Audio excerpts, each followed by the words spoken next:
Good afternoon বন্ধুরা, তোমরা প্রত্যেকে কেমন আছো? আশা করছি প্রত্যেকেই ভালো আছো। তো আজকে গুড আফটারনুন বলার কারণ হচ্ছে আজকে সকাল থেকে একটুকু টাইম পাইনি। দুটো বাথরুম পায়খানার পরিষ্কার করলাম, যে কারণে একটুকু টাইম পাইনি। তো যাই হোক, যেতে যেতে 12টা 10-এ ওর স্কুল ছুটি, তো 12টা 10-এ বেরালাম, বেরিয়ে ছেলেকে স্কুল থেকে আনলাম। স্কুল থেকে আনার পরে দেখো এসে বড়টা দেখছে যে তাতান বলছে, মা ঘরগুলো কেন ছেটানো? আমি বললাম, ভাই ওরকম তোর হচ্ছে ঘরের মধ্যে খেলেছে, আর হচ্ছে আমি ঠিক করে দিচ্ছি, সব জিনিসপত্র গুছিয়ে রাখছি, তুই চিন্তা করিস না, তুই হচ্ছে কি বলে, গুছানোই থাকবে তোর ঘর। তো যাই হোক, সে গুছিয়ে দিচ্ছিলাম জিনিসপত্রগুলো। তো তারপরে গোছাতে গোছাতে হঠাৎ করে পাশের বাড়িতে, যে বাড়িতে কিছুদিন আগে খুব ঝগড়া হলো, সেই বাড়িটাতে সাপ ঢুকেছে। সাপ সাপ সাপ সাপ করছে, তো কিছুতেই সাপ আর বেরোচ্ছে না। তো কি করবে কি করবে, ঘরে যে যে ছেলেটা দেখছো তোমরা, ওই ছেলেটা হঠাৎ করে চিৎকার করছে, মা মা মা করে। তো যাই হোক, ও হচ্ছে কি ওর নাম, তুতান নাম ওর, তুতানের মা মা করে ভয়ে চিৎকার করে উঠেছে। টিভি দেখছিল খাটের ওপরে, খাটের ওপর টিভি দেখছিল, আর এরকম সাপ ঢুকে গেছে ঘরে, দাঁড়ার সাপ। ঠিক আছে। তো পরবর্তী ক্ষেত্রে পাওয়াও যাবে সাপটা, তোমাদের দেখাবো পরবর্তী ক্ষেত্রে। তো এই করতে করতে আবার ফ্লিপকার্টে একটা মাল ডেলিভারি হয়েছে।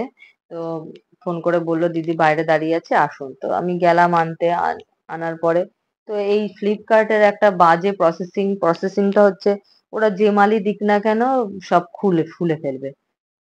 তো কি বলে, আমার এই প্রসেসটা একদমই বাজে লাগছে। আমি তো কারোর কাছে গিফটও দিতে পারি, তাহলে সেই গিফটটা তো খুলে ফেলে।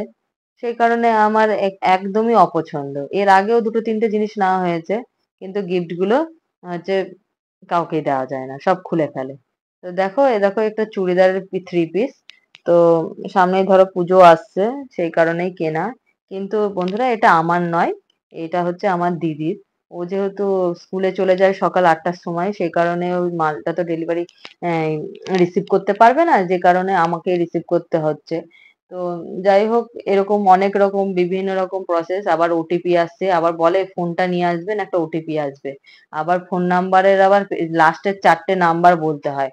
তো দেখো, এখানে আমি একটু ম্যাগি খাচ্ছি, ম্যাগিটা খুব ভালো হয়েছিল। এই ম্যাগিটা আটার ম্যাগি। তো আমার ছেলে আদির জন্য কেনা হয়েছিল, তো আদির ভালো লাগলো না খেতে। তো ও দেখছিলাম যে ওর দাদা আম, ম্যাগিটা খেতে ভালোবাসছে, তো আমি ভাবলাম মনে হয় ও হয়তো ম্যাগি খাবে, যে কারণে আমি ওকে আটার নুডলসটাই হচ্ছে করতে চাইলাম, অর্ডার করেছিলাম। তো যাই হোক, রান্না করার পর একটুকু মুখে দিল না, একটা দিনও খাওয়াতে পারেনি। তারপর সেই নুডলসটা এখন আমি মা খাচ্ছি। তো এই নুডলসটা আমি হচ্ছে দিদির জন্য স্কুলে নিয়ে গেছি। ইতিমধ্যে তোমরা হয়তো জেনে গেছো যে আমার ছেলে যে স্কুলে পড়ে, আমার দিদিও সেই স্কুলে চাকরি করে। তো যে ক্ষেত্রে সেক্ষেত্রে মা বললো যে তুই স্কুলে যাওয়ার পথেই হচ্ছে আহ নিয়ে যা দিদির জন্য। তা আমি বললাম, দাঁড়াও তাহলে ফোনটা রিসিভ করছে নাকি দেখি, কারণ ও সবকটা দিনে ব্যস্ত থাকে। আজকে হচ্ছে বুধবার, আজকের দিনটাই একমাত্র ফোনটা রিসিভ করতে পারে। তো যে কারণে আমি বললাম তাহলে আজকেই নিয়ে যাই, হচ্ছে দিয়ে দেওয়া হবে। আমি কারোর মাধ্যম হিসেবে দিতে চাই না, তাতে করে অনেকের অনেক আপত্তি থাকতে পারে, যে কারণে দিদির হাতেই দিয়ে দেবো বলে নিয়ে গেলাম তোমার ওই ম্যাগিটা। তারপরেই দেখো, সাপ অলরেডি বেরিয়ে গেছে। হ্যাঁ, ওদেরই পরিচিত একজন এসে সাপটা বের করেছে, ওই দেখো বস্তায় দেখতে পাচ্ছ। তো আমি আমার জানলা দিয়ে বের দেখাচ্ছি। আমি মানে ক্যামেরায় হয়তো দেখতে পাবে না, কিন্তু আমি নিজের চোখে দেখলাম, একটু লেজটা দেখা যাচ্ছে, তো দাঁড়ার সাপই ঢুকেছে। তো এই দাঁড়ার সাপটা আমাদের বাড়িতেও ঢুকেছিল। তো যাই হোক, এদের ঘরে ঢুকে গেছে, ব্যাড লাক এদের। তো বাচ্চাটা খুবই পরিমাণে মানে পেয়েছে, আতঙ্কিত ছিল অনেকক্ষণ ধরে, ঘরেতে ঢুকতেই পারছিল না। তো যাই হোক, পাওয়া গেছে, এখন জঙ্গলে হয়তো ফেলে দেবে, আশা করছি মারবে না। তো তারপরে দেখো হচ্ছে আদির নখ কেটে দিচ্ছি, নখগুলো বড় হয়ে গেছে। দেখছি কালকে রাত্রেবেলাতেই যে ওর মুখে, তারপর গালে বিভিন্ন জায়গায় ছিঁড়ে গেছে, তাতে বুঝলাম যে নখ বড় হয়ে গেছে। নখটা ওর কেটে দিচ্ছি। আর ও আজকে অনেকক্ষণ ঘুমিয়েছে দুপুরবেলায়। আহ তাতানকে আমি যখন স্কুলে নিয়ে যাই, তার আগেই ওকে ঘুম পাড়িয়ে দিলাম মার কাছে, তো মায়ের কাছে না ঘুমিয়ে মিষ্টুর কাছে ঘুমিয়েছে।